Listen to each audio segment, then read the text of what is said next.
근데 좀 정정해 드립니다. 저는 방학창단 운영위원장은 관두신 지 좀 됐습니다. 이제 뭐 머리도 어렵고 여러분 이렇게 존경하는 이장로 장로님 친구라고 그러셨는데 제가 싹정한 후배예요. 머리만 하얗지. 저랑 맘먹으려고 그러시면 안 됩니다. 그렇지 없습니다.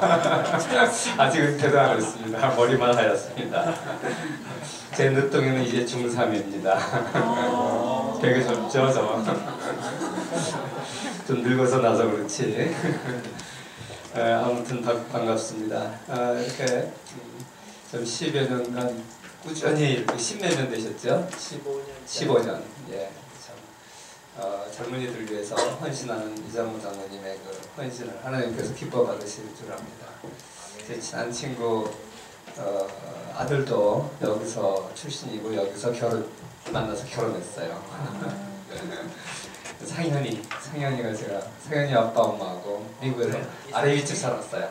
네, 미국에 있잖아요. 그래서 그때 대구에서 결혼할 때 그 장로님을 뵀죠. 예, 아무튼 반갑습니다. 그동안 이제 경제 이슈에 대해서 간혹 제가 와서 강의를 했었는데 그래서 최근에 경제 민주화에 대해서 여러분들이 관심이 많아서 거기에 대해서 강의를 하도록 하겠습니다. 사실 오늘날 한국 경제가 굉장히 좀 어렵죠. 그래서 뭐 알바 공화국이다 이런 얘기까지 나오고 있는 것이 오늘 현실입니다. 사실 대기업은 그동안 많이 발전을 했지만 가만히 보면 해외 중심으로 발전을 했어요. 여기 보시다시피 지난 10여 년 동안 10대 기업의 매출액은 이렇게 크게 늘어났는데 이 해외 부문이 더 크게 늘어났어요. 그래서 저는 또 한 2005년부터 2010년까지만 봐도 이렇게 해외 생산이 굉장히 많이 비중이 늘어났습니다. 이 소리는 뭐냐면 우리 일자리가 바깥으로 다 나갔다 이런 의미가 되죠. 그래서 오늘날 젊은이들이 일자리가 없는 이유가 우리가 일자리를 다 내보냈어요. 왜 내보내느냐 여기에 대해서도 많은 얘기를 할 수가 있겠죠. 경쟁이 치열해져서 그런 것도 있겠고요. 국내 인건비가 해외 다른 우리랑 경쟁 국가에 비해서 높아져서 그런 이유도 있겠고요. 여러 가지 이유가 있겠죠.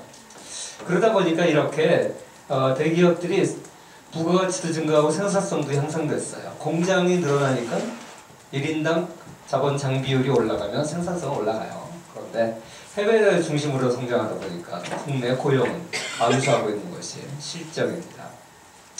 거기다가 우리나라는 국토 면적은 세계에서 100위 정도 되는 작은 나라인데 인구는 세계에서 25위 정도 되고 그러니까 결국은 국민 1인당 국토 면적이 좁아요. 그래서 여기 보시다시피 캐나다, 미국 같은 땅덩어리 널널한 나라에 비해서 우리가 굉장히 그 주택 가격이 비쌀 수밖에 없습니다. 거기다가 또 수도권에 너무 몰려 살다 보니까 거기다 우리나라는 산지도 많고 그러다 보니까 피할 수 없는 게 주택 가격이 비쌀 수밖에 없어요. 이런 것 때문에 이제 갈수록 중산층이 줄어들고 있습니다. 90년과 2010년, 한 20년을 비교해봐도 중산층의 비중이 상당히 크게 줄었다는 것을 알 수 있습니다. 그래서 우리가 이걸 양극화 현상이다 이렇게 얘기를 하죠. 그래서 좋은 나라라는 건요 대부분의 국민이 나는 그래 중산층은 돼 이렇게 하면 좋은 나라예요, 그죠? 그래서 좋은 나라의 기준이 여러 가지가 있겠죠. 다 같이 잘 사는 게 좋겠지만 하여간 이렇게 중산층이 많은 나라가 좋은 나라입니다, 사실은. 그 비중이 줄어들고 있다는 건 참 바람직하지 않죠. 그러다 보니까 많은 사람들이 경제 민주화 요구를 많이 하고 있습니다. 우리가 민주화라 그러면 뭡니까? 뭐 사람이 미운하고 나 똑똑하나 안 똑똑하나 돈이 많으나 적으나 똑같은 1인 1표 뭐 이런 게 평등하잖아요. 그래서 이런 경제 민주화에 대한 요구가 많이 있는 것이 사실이죠. 그래서 이제 이건 뭐 좀 된 자료입니다만 경제 민주화에 대해서 그때 당시 대통령 선거 당시에 각 사람들의 이슈를 보면 경제 민주화에 대해서 우리나라에서 인식하고 있는 주제들이 되게 이런 거구나 이렇게 알 수가 있어요. 이거 하나하나는 우리 좀 이따 얘기할 거니까 이것도 다시 설명할 필요가 없을 것 같습니다. 그래서 오늘 강의 목표는 뭐냐면 여러분들한테 내가 경제 민주화 도대체 뭐냐 이거를 가르쳐 드리고 그 다음에 이 기독교인으로서 이 경제 민주화에 대해서 우리가 어떤 인식을 가져야 될까 이 두 가지가 오늘 강의의 초점이 되겠습니다. 이게 뭔지 아세요? 발로 목을 차고 있어서 목차입니다.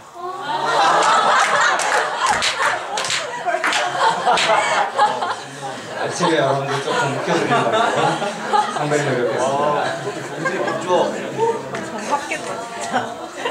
내가 강의를 해보면 이거 제일 좋아해. 엉뚱한 것도 좋아해. 뭐라고? 괜찮은 것 같습니다. 괜찮은 아이디어. 너무 혹시 어디 가서 써먹으려면 내 이름 대고 써먹어. 나한테 하나 사용료를 보내든지. 그래서 먼저 이제 경제 민주화가 도대체 뭐냐 이것을 설명을 한 다음에 여기 경제 민주화랑 관련된 이슈가 아까 많이 있었죠. 그 이슈들 중에서 우리가 관심 있는 이슈들을 한번 좀 검토해보고 그걸 우리가 기독교적으로 어떻게 평가할 것인가 이런 순서로 강의를 진행하도록 하겠습니다. 그럼 먼저 경제 민주화가 뭐냐? 여러분 그 미제스라고 하는 경제학자 들어봤어요? 오스트리아파라고 우리가 부르는데 이 경제 민주주의를 뭐라고 이제 얘기했냐면 소수의 욕구를 충족시켜주는 사람들은 다수의 욕구를 충족시켜주는 사람보다 적은 투표소, 즉 적은 돈을 모을 수 있을 뿐이다. 이게 무슨 말이에요? 우리가 정치적으로는 인기가 좋은 표를 많이 받은 사람이 당선이 되죠. 그래서 생산자는 어떤 사람이 물건을 잘 팔아요? 자기 물건을 소비자들이 많이 선택해주면 자기 물건이 팔리는 거죠. 그죠? 생산자 입장에서는. 그러니까 우리는 다 일종의 소비자들은 투표자예요. 그래가지고 소비자들은 물건 구매를 통해서 선거하는 거나 마찬가지라는 거죠. 이해가죠? 이렇게 정치적으로도 투표를 하지만 경제적으로도 우리가 갖고 주머니 있는 돈 가지고 투표를 할 수 있는 어떻게 보면 유권자라 이거죠. 그런 의미로 경제 민주주의를 얘기했는데 여기 주의하실 게요. 끝에 내가 색깔을 달리 했죠. 경제 민주주의가 있어요. 오늘 주제는 뭡니까? 경제 민주화죠. 주의와 화는 어떻게 다를까? 그걸 한번 우리가 생각해 보겠습니다.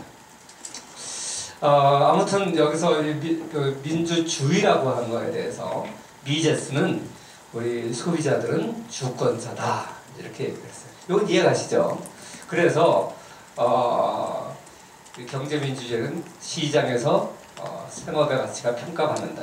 여러분들이 이제 뭐 구멍가게를 하든 뭘 하든 평가를 소비자들로 한다는 거죠. 그래서 경제적 민주주의는 1원 1표고 정치적 민주주의는 1인 1표예요. 1원이라는 게 좀 요새 1원처럼 1,000원 1표? 10,000원 1표? 하여간 돈 액수에 대해서 한 표씩 있는 거나 마찬가지다. 이걸 경제적 민주주의라 그럽니다. 그래서 이제 지난번에 신문에 난 걸 보니까 1인 1표가 아닌 1원 1표가 시장 움직인다. 그래서 이걸 소비자 주권이다 그래요. 소비자들이 투표하는 고르는 물건을 사니까 경제학에서 이걸 소비자 주권이다. 자본주의 사회는 소비자 주권 사회다. 사회주의 사회는 정부가 개입해가지고 뭐 생산해 이렇게 개입을 하지만 자본주의 사회는 소비자가 선택하는 걸 생산자가 공급을 하게 돼 있잖아요. 요새 그런 말 하죠. 돈 되면 한다. 돈 되면 한다는 게 뭐예요? 소비자들이 자기 물건을 선택해주면 그 생산한다 이거죠. 그래서 이걸 갖다가 우리가 주류경제에서 이렇게 얘기합니다. 그래서 이걸 달러 보트입니다. 이렇게 얘기하죠. 파이낸셜 타임즈에 나와 있었던 얘기예요. 상품 A를 구매하면서 B, C, D는 구매하지 않았다. 그러면 투표를 거기다 안 한 거예요. 예를 들어서 여러 가지 브랜드의 자동차가 있는데 내가 이 자동차를 샀다는 소리는 거기다 투표한 거나 마찬가지다. 이런 얘기죠. 그런데 이런 1표에 대해서 비판이 많아요. 이 자본주의에 대한 비판하고 연결이 됩니다. 어떤 비판입니까? 1인 1표는 사람들이 다 몽뚱아리는 하나잖아요. 공평하잖아. 1원 1표는 사람마다 가진 돈이 다르잖아요. 차별이 있다고요.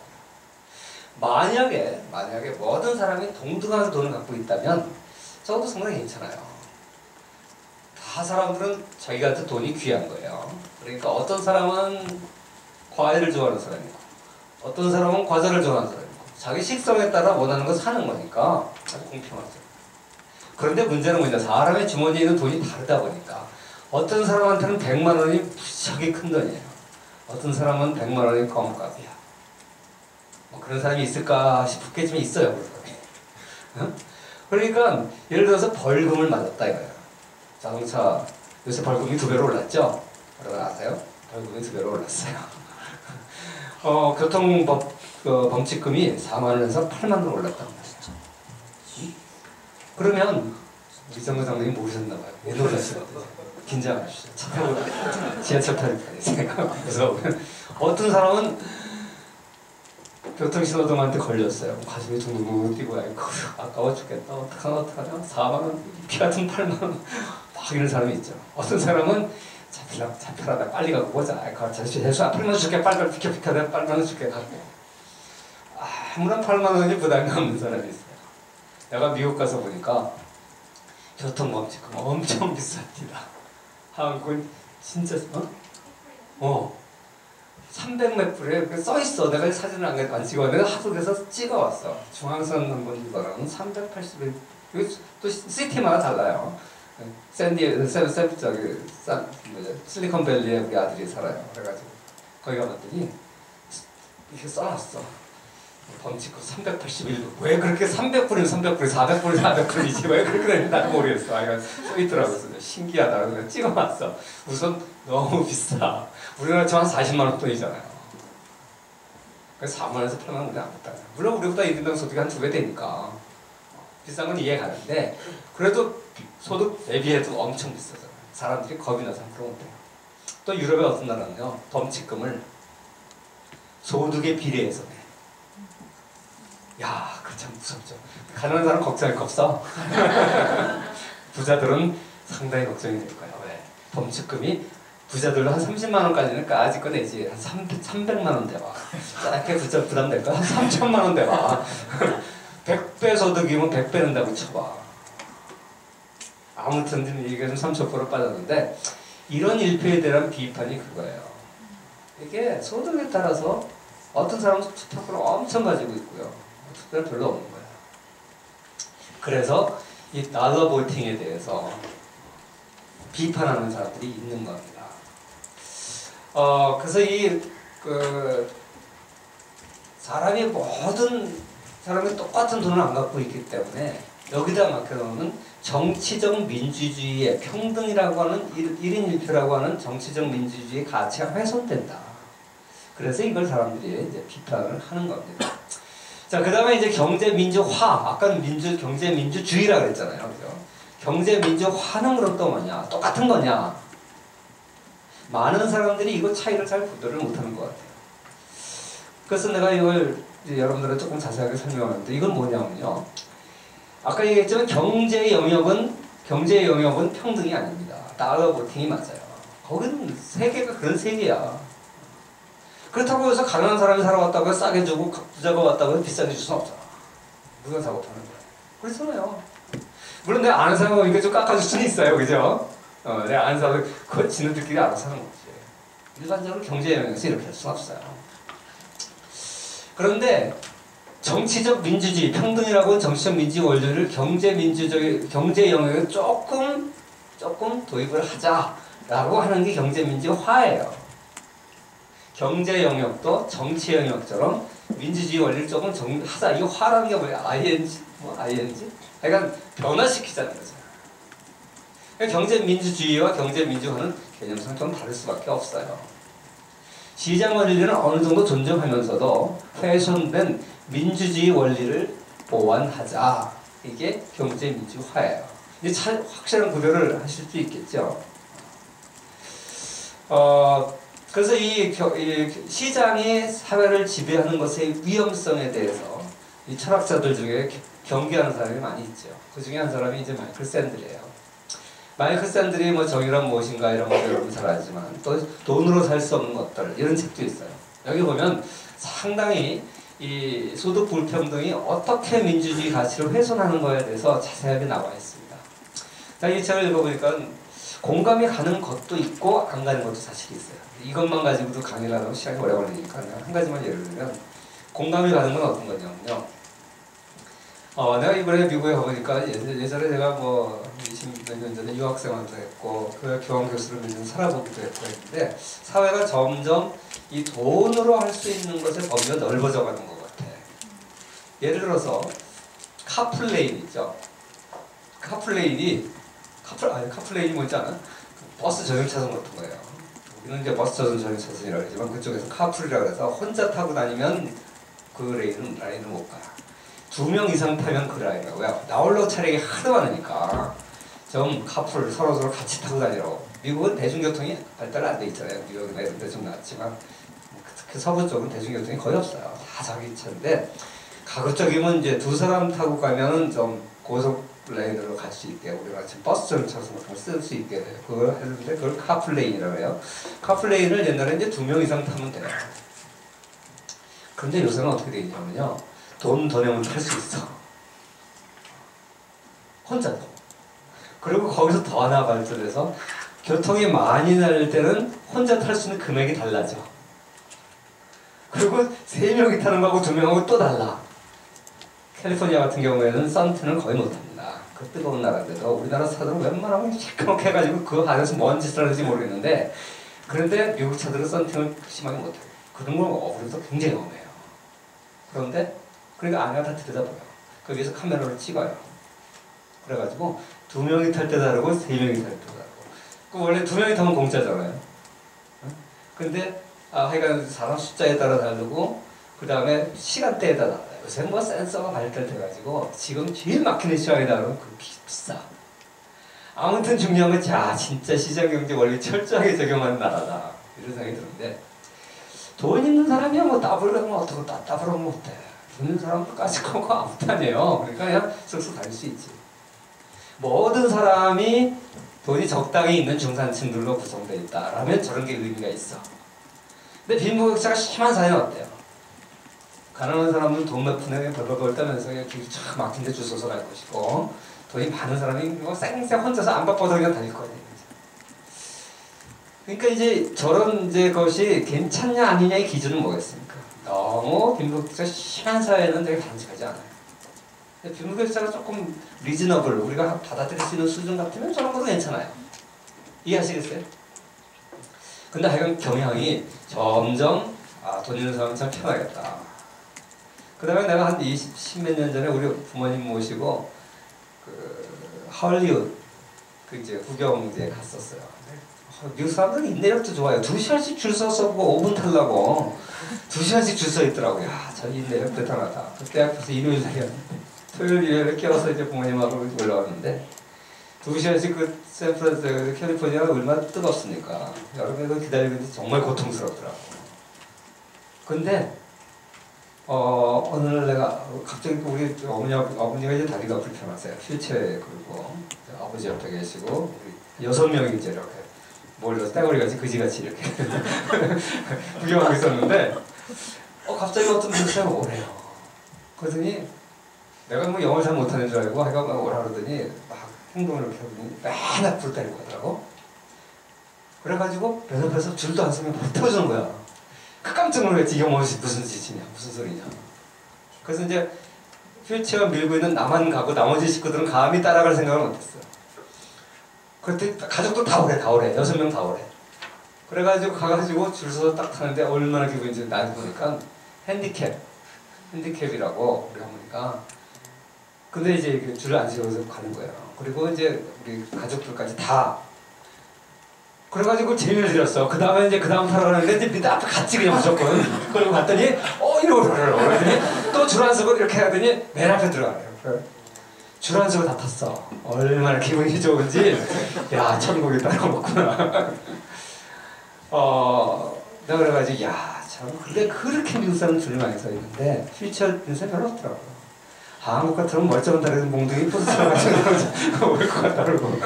근데 진짜 좋더라고. 그런데 요새 어떤 일이 벌어졌냐? 샌들책이 나와요.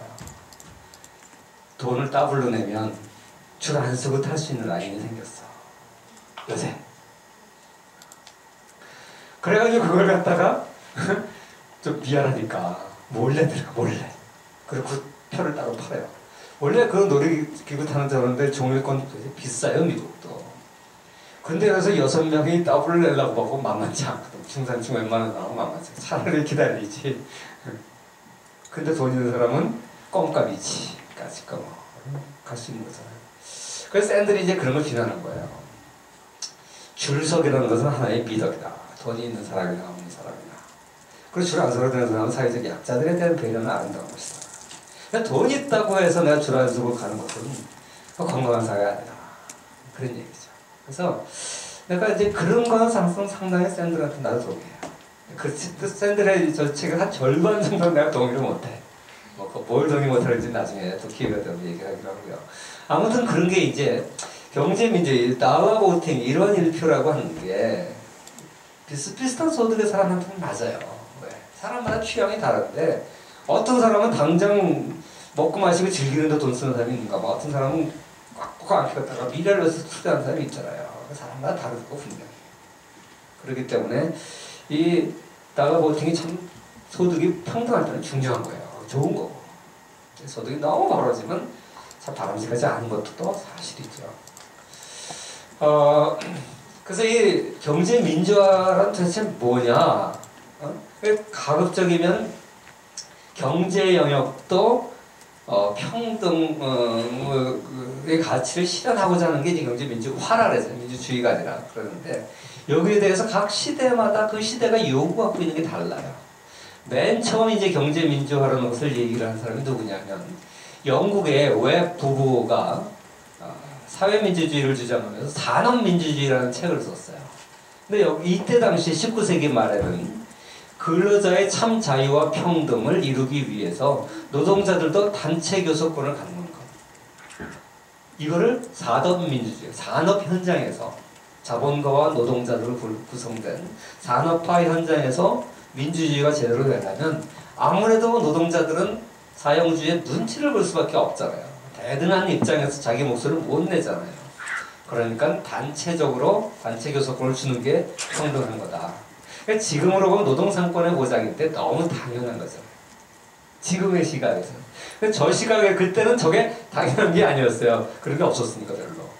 그러니까 노동상권을 보장하자 이런 것도 옛날에는 경제 민주화의 한 부분이었다 이거죠. 그 다음에 1차 세계대전 이후에 독일 사회당에서 노동자의 참여를 단순히 이렇게 노동 상권 보장하는 걸 넘어서 종업원 지주제, 종업원 지주제가 뭔지 알죠? 종업원들이 주식의 일부를 갖게 하는 거죠. 보너스나 월 이런 거를 주식으로 주면 노동자들도 그 회사가 잘 되면 자기도 약간의 이득을 얻으니까 종업원 지주제로 이런 걸 하자. 지금 다 하는 거고 하고 있는 거니까 새로운 게 아니에요. 옛날에는 경제 문제를 저렇게 초기에는 이해했다 이거죠. 그 다음에 독일의 노사 공동 결정. 이게 뭐냐면 원래 미국식 그 경영에서는요. 노동자는 그냥 세이프티, 안정적으로 고정된 임금을 받는 걸 만족하는 거예요. 리스크, 기업을 하다 보면 리스크가 있죠. 그 리스크는 누가 집니까? 그건 자본가가 지는 거예요. 그 대신에 자본가는 노동자들한테 일정 부분 주고 남는 거는 많든 적든 자기가 가져가는 거예요. 리스크 테이킹의 결과로 그 과실을 자기가 다 누리는 거죠. 그 남는 걸 자기가 다 누리는 거예요. 그리고 경영도 그 대신에 리스크를 자기가 지니까 리스크 테이킹 하는 사람이 의사결정권을 갖는 거죠. 그렇잖아요. 그리고 리스크를 안 갖는 월급쟁이들은 그 대신에 결정권이 없어. 만약에 기업이 망하면 그 사람들은 자기 급여 정도밖에 손에 안 보잖아. 그리고 또 다른 데 고용 가서 일하면 그것도 손에 안 보잖아. 그렇지만 거기 투자한 자본가는 다 날리는 거잖아. 그럼 내가 리스크 테이킹 하니까 내가 의사결정을 하겠다. 이게 이제 기본적으로 노동자와 자본가 간의 분업 관계죠. 그런데 독일에서 아니다. 중요한 의사결정 같은 경우에는 노동자들한테도 결정권을 좀 줘라. 이렇게 얘기된 거예요. 요새 이제 한국에서 저런 제도를 배워가지고 노사정위원회라는 거 있죠. 그리고 이제 현대자동차, 여기 현대자동차 아니죠. 여기서 햇소리 하면 안 되나? 현대자동차 같은 경우에는 생산 라인을 새로 증설할 때 노조의 허가를 받아야 돼요. 그리고 새로운 생산 라인 자동화 생산 설비를 도입하면 노동자들이 필요 없잖아요. 그러니까 노동자들의 허가를 받아야 돼요. 왜? 자동 라인 들어오면 노동자가 필요 없어지니까 노동자들은 싫다 이거지. 그래서 한국 울산의 현대자동차하고 북경의 현대자동차하고 내가 두 군데 다 가봤는데 북경 현대자동차가 훨씬 자동화율이 높아요. 우리는 노동조합 때문에 그걸 못하고 있어요. 할 수 있는 대로. 그리고 내가 저도 이제 26년, 27년째 지금 교수를 하고 있는데 초기에는 학생들하고 이제 그런 산업형제의 산업시찰을 가요. 처음에 내가 교수 초기에 갔었던 현대자동차의 모습과 최근에 한국 갔던 현대자동차 모습은 너무 달라도 너무. 그때 사람이 정말 바글바글해서 일하는 사람 전부 다 힘들게 일하고 있어요. 요새는 어슬렁거린다 이 표현이 맞아요. 자동차는 다 로봇이 만들고 사람들은 차트 들고 어떤 로봇이 망가졌나 작동 잘하는데 이거를 어슬렁 다니면서 검토만 하고 있지 절대 자기가 안 해요. 그렇게 자동화율이 높죠. 그러다 보니까 자동화율이 높아지면 사람의 일자리가 없어지니까 저런 것까지도 다 노동자들이 간섭을 한다. 이게 이제 경영에서 노동자들이 개입하는 이런 걸 갖다 옛날 이때는 다 경제 민주화라고 생각을 했어요. 작업장 민주주의 뭐 이것도 다 비슷한 얘기니까 넘어가겠어요. 그런데 요즘 한국에서 얘기하는 경제 민주화는 뭘 두고 얘기하느냐 이런 거예요. 노동상권에 보여 이런 건 이미 다 이루어졌거든. 더 이상 달라고 그거 할 것도 없잖아요. 그죠? 심지어 요즘 너무나 많이 나가서 일부지만 아주 극히 일부 기업이긴 하지만 현대자동차가 계속하고 있는 지나칠 정도로 노동조합이 경영에 간섭을 많이 한다. 이런 이제 비난이 있을 정도니까 이런 건 이제 다 됐는데 한국에 처음에 헌법을 만들고 헌법 개정하던 당시에는 아 이게 좀 필요하다 그래가지고 1987년 민주항쟁 이후에 이걸 집어넣었어요. 경제 민주화라는 단어를 헌법 119조 2항에 집어넣었어요. 뭐라고 되어 있냐면 헌법 119조가 우리나라의 경제 체제를 규정한 조항이에요. 규정. 한국은 공산주의 사회가 아니라 자본주의 사회다. 이걸 규정한 게 119조예요. 1조의 1항에 보면 대한민국은 자유와 창의를 존중함을 기본으로 한다. 대한민국의 경제 질서가 자유주의 시장경제 틀 위에 세워져 있다는 것을 1항에서 정확하게 얘기를 하고 있습니다. 그런데 2항을 보면 1항과 다른 얘기가 나와요. 뭐라고 되어 있냐면 균형 있는 국민경제의 성장 및 안정과 적정한 소득 분배를 유지하고 시장의 지배와 경쟁의 남용을 방지하고 경제 주체간의 조화를 통한 여기서 있죠. 경제의 민주화를 위하여 국가가 규제할 수 있다라고 되어 있어요. 국가가 규제할 수 있다. 이건 공산주의잖아요. 첫째 1조는 개인과 기업의 경제성의 자유가 중요한 거야. 그러니까 1항과 2항이 조금 이율배반적이죠. 그래서 경제 민주화라는 단어를 1987년에 처음으로 우리나라 헌법에 명시적으로 넣었어요. 물론 그 전에도 저렇게 없었던 건 아니에요. 비슷한 조항이 있었는데 명시적으로 경제의 민주화라는 단어를 집어넣었어요. 이게 이제 2010년 대선 당시에 다시 이제 큰 이슈가 될 거예요. 그래서 이 1항과 2항이 서로 다른데 이걸 어떻게 해석해야 되냐 이거지. 이 모순적인 것을 두고 이걸 2항을 보칙으로 볼 수 있죠. 1항이 중요한데 2항은 보칙이다. 1항에 부족한 것을 보완하기 위한 원칙이다. 이렇게 볼 수도 있고요.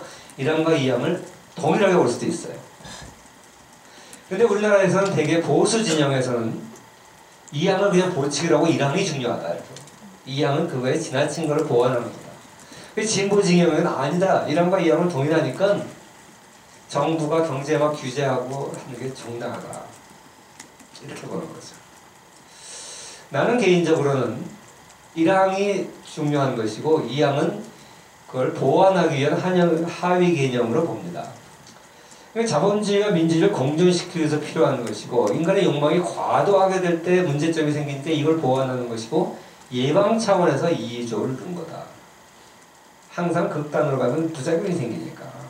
너무 개인의 기업의 자유와 이걸 강조하다 보면 위화감이 생길 수 있으니까 그걸 지나친 걸 막기 위해서 생긴 게 이야기지. 1항과 2항이 동등하게 하면 서로 충돌을 일으켜가지고 배가 산 위로 가지 않겠어요?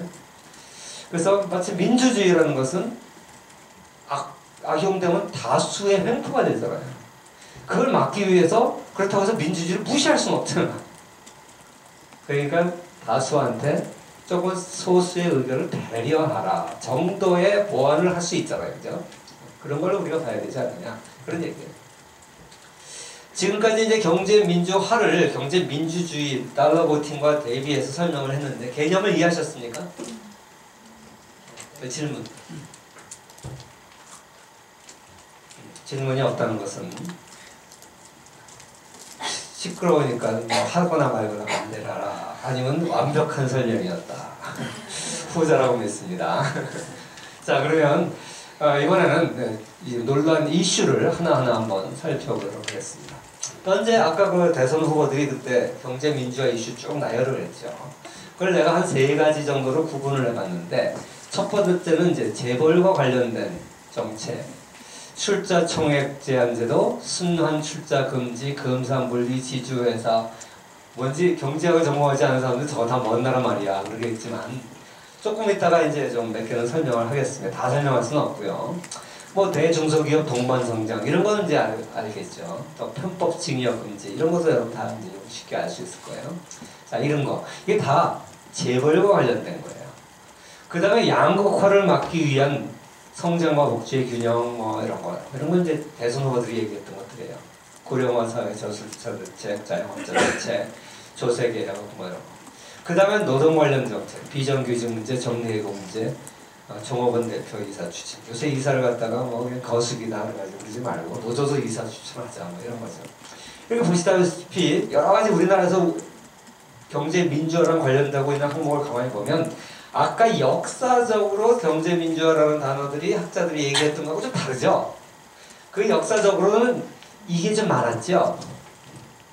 왜? 그때 너무나 언밸런스였으니까.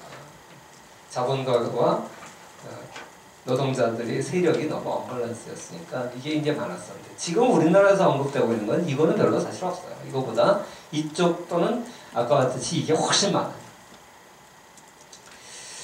이게 우리나라 이제 시대적 또는 이제 사회 분위기예요. 국민 정서예요. 그래서 가장 지금 논란이 되는 것들이 재벌 관련된 것들이에요. 재벌. 특히 재벌에서도 지배구조 논란, 동반상장 상생 문제, SSM 규제 이런 게 경제 문제와인 것처럼 한국에서 얘기되고 있어요. 내가 왜 이렇게 자세하게 얘기하느냐? 역사를 알아야 원래 저게 뭔데 한국적 상황에서 이런 게 좀 이슈구나. 이거 여러분들이 아셔야 되니까 그래요.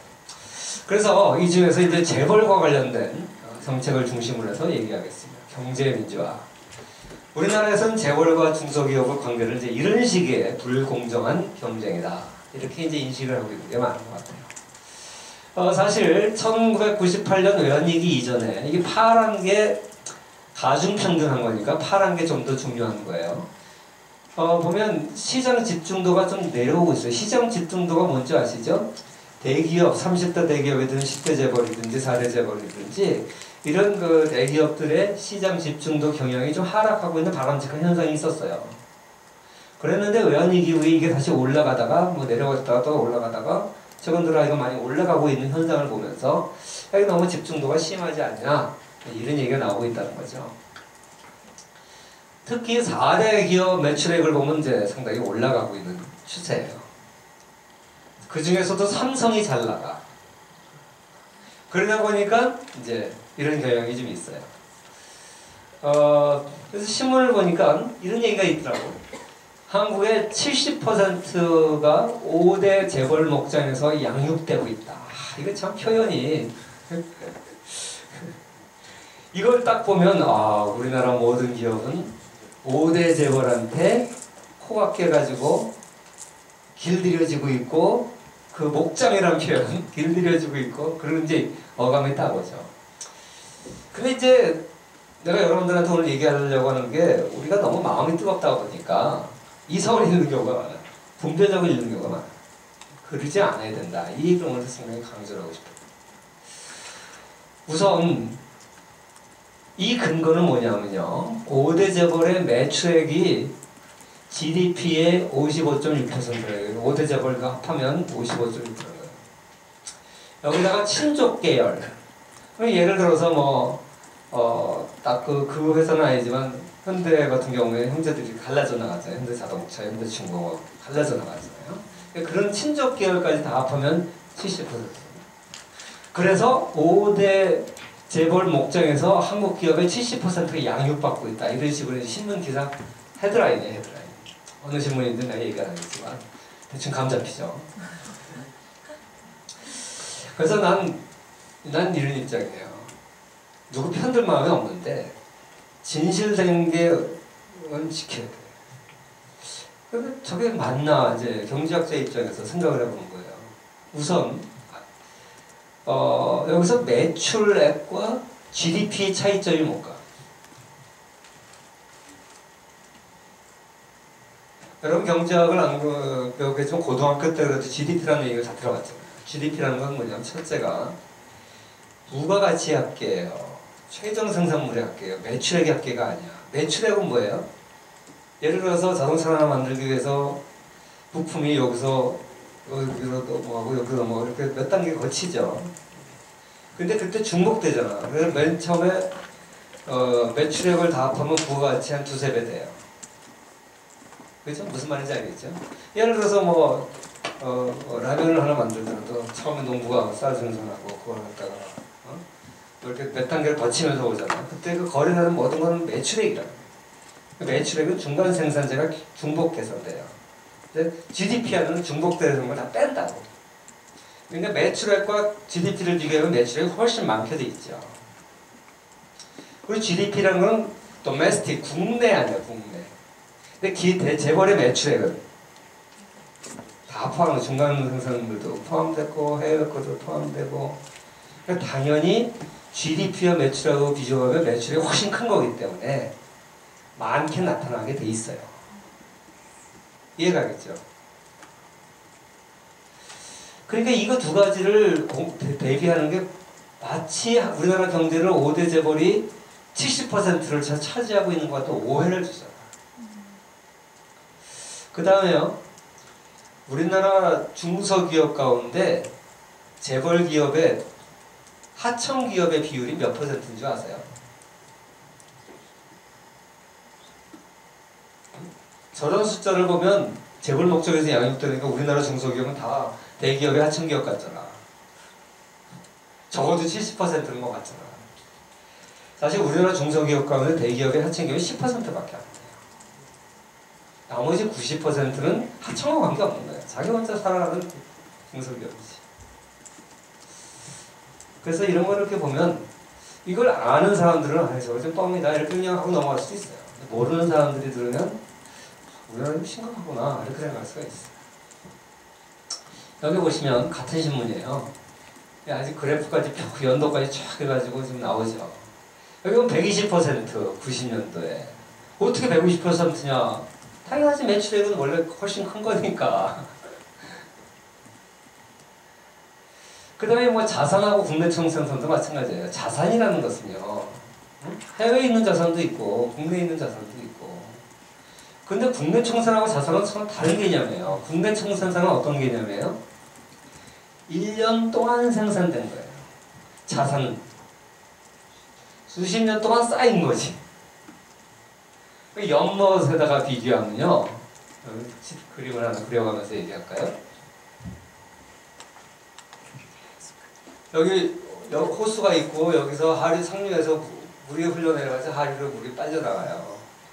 그러면 이게 바로 자산이에요, 자산. 이걸 경제학에서 스탁이라고 그러죠, 스탁. 저량이라고 해요.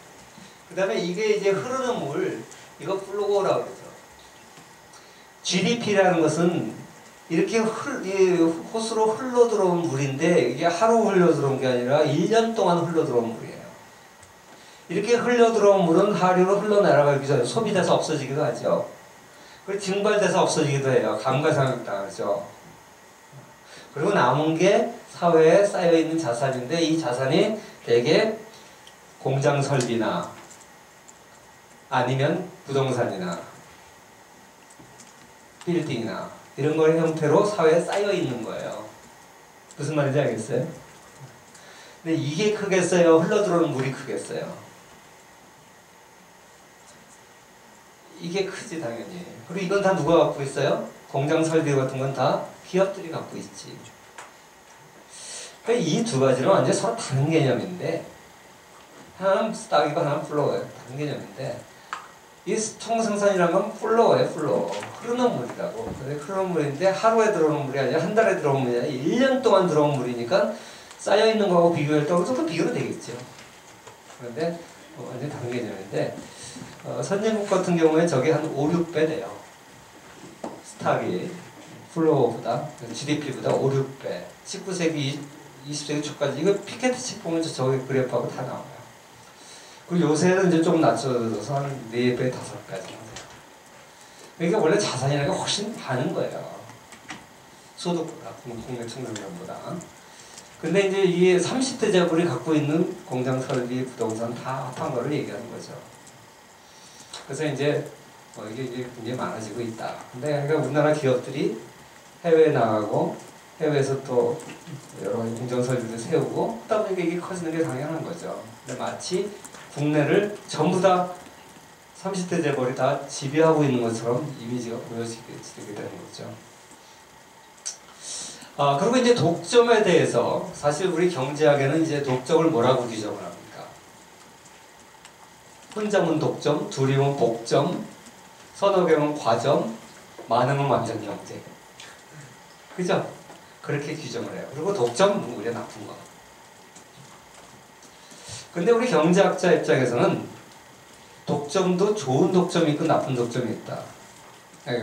독점의 원인이 이제 몇 가지가 있는데 대부분의 독점은 정부가 만드는 거예요. 예를 들어서 신약 개발했다. 특허.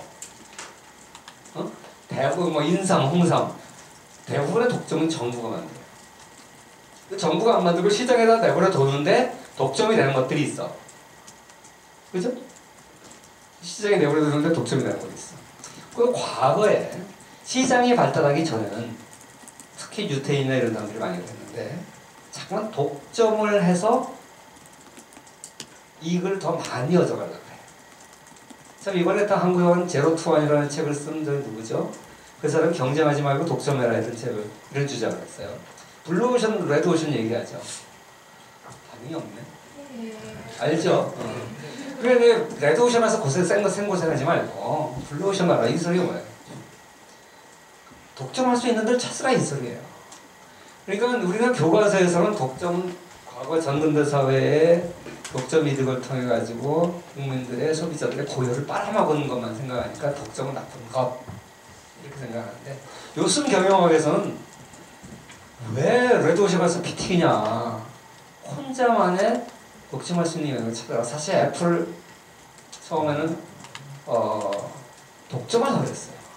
뜻하지 않게 삼성이 들어와서 비슷한 거 만들어서 약간 열받아가지고 지금 빌 게이츠가 스티브 잡스가 열받아서 먼저 죽었잖아요. 사실 원래 그 사람 아이디어지. 독점을 하겠지. 독점이 잘 안 돼. 왜? 놈들은 뭐냐고.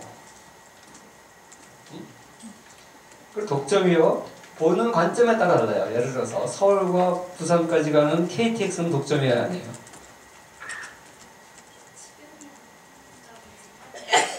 독점이 아니에요. 서울에서 부산까지 KTX는 독점이죠.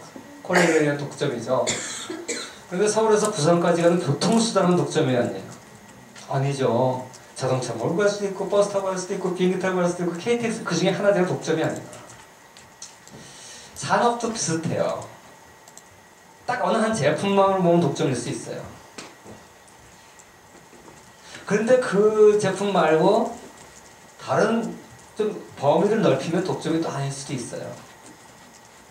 그래서 이 독점에 대한 인식이 첫째, 범위를 어디에다 둘 거냐에 따라 달라질 수 있고요. 현재 또 독점이라 할지라도 어느 제품을 어느 회사가 독점적으로 생산한다고 치더라도 잠정적 진입 가능자가 있죠. 만약에 걔가 독점이 이거 무척 누리고 있어. 그럼 다른 애들은 다 놀까? 길을 쓰고 거기 들어가려고 했지. 그러니까 잠재적 경쟁자를 물리치려면 어떻게 돼요? 이 독점 기업은 끊임없이 가격을 낮춰서 웬만한 놈이 못 들어오게 해야 돼. 그거 했던 대표적인 데가 처음에 삼양라면이에요.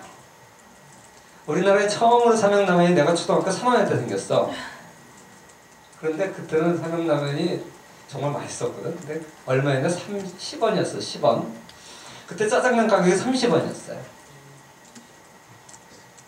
그 10원이라고 하는 가격은 짜장면이 제일 싼 음식이었는데 그게 3분의 1이었어요. 라면 가격. 그러니까 다른 업체가 하나도 못 들어와. 그러니까 삼양라면은요 저가 정책을 쓴 거예요. 그리고 독점을 했지. 한참 동안.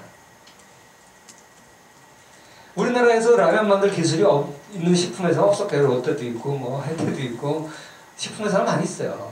야, 그 가격에 저거 만들어서 돈이 되겠냐? 안 들어오는 거지. 그러니까 설사 독점이지만 잠정적 경쟁자들이 있기 때문에 그걸 독점으로 봐야 되냐 이렇게 볼 수 있는 거죠. 그래서 이제 경제학이나 경영학적 측면에서 봤을 때는 여러분들이 알고 있는 독점의 인식하고 조금 달라요. 여러분들은 워드 프로세서 그러면 이제 워드나 아래한글 둘 중에 하나를 쓰죠. 근데 처음에 나왔을 때는요 이런 워드 프로세서가 많았어요. 나 이거 다 써봤어. 이장로 장모님도 이거 다 써보셨을 거예요. 다 써봤어요. 심지어 이제 처음에 보석굴 3부에서 나왔었고 이건 삼성에서 나온 거죠. 삼성이 90표가 아직도 만들긴 하는데 자기 사내 서류는 아직도 저걸로 써. 근데 세계에서 지금 워드 안 쓰고 자기나 나라의 브랜드 워드 프로세스 쓰는 나라가 한국밖에 없대죠. 하여간 독특한 나라야. 미국도요 지금 마이크로소프트 워드가 통일을 했지만 처음에는 워드 퍼펙트라는 게 메이저였어요. 워드 퍼펙트, 처음 워드스타, 워드 퍼펙트 여러 가지 나왔다가 나중에 마이크로소프트 워드 그때 시장 시간 10%도 안 됐어요. 그리고 지금 엑셀이 파퓰러하지만 그때는 로터스 1, 2, 3가 시장 개척자입니다. 그랬다가 프레임 퍼펙트 나오고 그건 이제 워드 퍼펙트 회사에서 만든 거예요. 그래서 치열한 이제 각축전을 벌이다가 그래 엑셀이 천하통일을 한 거예요. 난 그거 다 써봤거든. 근데 그때 소프트웨어 진짜 후졌어요. 맨날 뻥나고 하다 보면 맨날 안 돌아가고 내가 89년도에 박사학위를 받았는데 88년도에 워드 엑셀 가지고 내 박사학위 논문 그래프를 내가 다 그렸어. 얼마나 불편했는지 말도 못해. 지금 그때 시절하고 생각하면 진짜 지금 유토피아지. 근데 아무튼 이렇게 이제 경쟁 속에서 독점을 했어요. 워드 마이크로소프트 소프트 오피스가. 근데 가격은 어때요? 초기에 되게 비쌌거든요. 저 경쟁하던 시절에 되게 비쌌어요. 근데 지금 가격도 이제 일반 소비자들한테는 좀 카피본 아니 올드 버전 쓰면 눈 감아주고 가끔 가다가 지금 저기 등록하라고 좀 빨간 글씨가 떠서 좀 불편하긴 하는데 그 돈 있는 기업들은 웬만하면 좀 이제 쓰라 그러고 빌 게이츠가 독점 왕국을 만든 사람들은 그렇게 욕을 안 먹죠, 그죠? 워낙 선한 착한 일을 많이 해서 그렇기도 하지만 그래서 이제 독점에 대한 생각이 이런 거죠. 독점이 나쁘냐? 전 세계를 통일하고 보니까 개발비를 굉장히 낮춰가지고 어때요, 여러분 생각에? 아마 독점에 대한 나쁜 생각을 가지고 있는 사람들도 오피스에 대해서는 빌 게이츠에 대해서는 그렇게 나쁜 사람 같지가 않아 이렇게 생각을 할 거예요, 아마. 그죠? 사실 그 록펠러, 미국 사람들은 록펠러라고 부르는데 록펠러 같은 경우도요 석유 생산 시설의 95%를 장에서 독점을 했어요. 사회적으로 이제 욕도 많이 먹고 그 과정에서 많은 회사들이 이제 막 욕도 많이 하고 했어요. 근데 록펠러 죽을 때까지도 도대체 왜 사람들이 나를 욕하는지 이해를 못하겠다 그랬어요. 알다시피 록펠러는 착한 일도 많이 했죠. 록펠러가 50대 초반에 죽을 병에 걸렸어요. 의사가 당신이 1년을 못 산다 그랬지. 병원 가서 진료를 받고 참 암울해가지고 이렇게 있는데 옆에서 막 시끄러운 소리 들어서 보니까 어느 가난한 사람이 수술을 받아야지 애가 사는데 수술비가 없어서 등록이 안 돼요. 그래서 부모가 막 울면서 하소연하는데 병원 측에서 어쩔 수 없다. 우리가 어떻게 해줘. 그러니까 요새는 미국은 돈 안 받고 일단 수술부터 해줘요. 그러고 나서 돈 나중에 내라 그래요. 근데 그때 당시에는 미국도 한국하고 비슷했어. 돈 안 주면 수술 안 해줬어. 록펠러가 우연히 이제 병원에서 이제 낙담해 있는 상태에서 그걸 보고 비서를 시켜서 저 돈 내줘라. 참 록펠러한테 그 껌값이거든. 네. 해줘라. 그 비서가 몰래 가가지고 간호사하고 얘기를 한 다음에 그 간호사가 이제 어떤 독지가가 내주셨습니다. 수술 들어갑니다. 이렇게 얘기하니까 엄마가 너무너무 좋아서 막 확 핀 모습을 멀리서 록펠러가 그걸 봤어요. 일기장에는 뭐라고 썼냐면 내 평생에 그렇게 기뻤던 날은 처음이다. 자기가 이제 얼마 있으면 죽는다는 걸 알았어요. 벌어놓은 돈도 다 소용없다는 걸 알았어요. 근데 우연히 번 그걸 보고 이제 선한 일을 했더니 너무 기쁜 거야. 그래가지고 그걸 일기장에다 평생 이렇게 기쁜 날이 처음이다. 남을 돕는다는 게 이렇게 기쁜지 몰랐다. 그래가지고 기도를 하는데 뭐라 그러냐면 그 록펠러는 어릴 때부터 11조 했다는 거 다 아시죠? 여러분. 독신한 어머니 밑에서 신앙생활을 했으니까. 그래서 이제 기도를 하는데 뭐라 그러냐면 하나님 내가 있는 재산을 이 선한 일을 위해서 다 쓸 때까지만 내 생명을 좀 연장시켜주세요. 그렇게 기도를 했죠. 록펠러가 몇 살까지 산 줄 아세요? 50대 초반이었는데 록펠러가 90몇 살에 죽었어요. 48년을 더 살았어.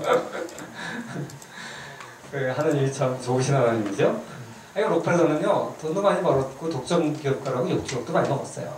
근데 착한 일 되게 많이 했어요. 교회에다가 피아노를 그러니까 교회 세운 거, 피아노 기증한 거, 학교 세운 거, 록펠러 재단 거 뭐 어마어마하게 많은 재산을 했거든요. 죽을 때 거의 모든 재산을 이렇게 사회에다가 환원을 하고 죽었죠. 근데 록펠러의 진정한 그건 뭐냐면 그것 때문에 석유 가격이 80%가 인하가 됐어요. 스탠다드 오일 때문에. 그래서